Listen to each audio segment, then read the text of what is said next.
The Pike County Rip-Tail Roarer.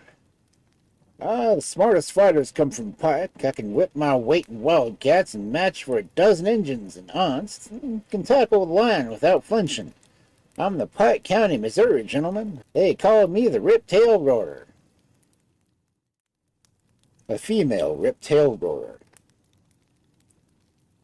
My first sweetheart gave me this description of herself. You just ought to see me rigged out in my best. My bonnet is a hornet's nest garnished with wolf's tails and eagle's feathers. My gown's made of whole bear's hide with a trail and a tail. I can drink from the branch without a cup, shoot a wild flying goose, and wade the Mississippi without getting wet, and scream out a catamount, and jump over my own shadow.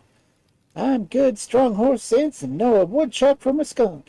I can dance down any foe in Arkansas, and cut through the bushes like a pint of whiskey amongst 40 men. Yourself. Washoe. We reached Carson City about 9 o'clock in the morning. It's the capital of the silver-producing territory of Nevada. They shoot folks here somewhat, and the law is rather partial and otherwise to first-class murderers.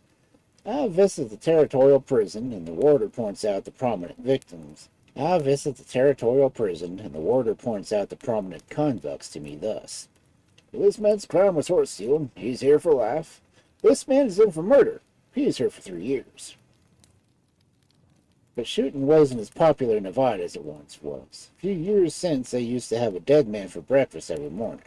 A reformed desperado told me that he'd killed enough men to stock a graveyard. A feeling of remorse, he said, sometimes comes over me, but I'm an altered man now. I ain't killed a man for over 2 weeks. What'd you poison yourself with? He added, dealing a resonant blow to the bar. There used to live in Carson City a notorious desperado who never visited a town without killing somebody. He would call for liquor at some drinking house, and if anybody declined joining him, he would once went shooting.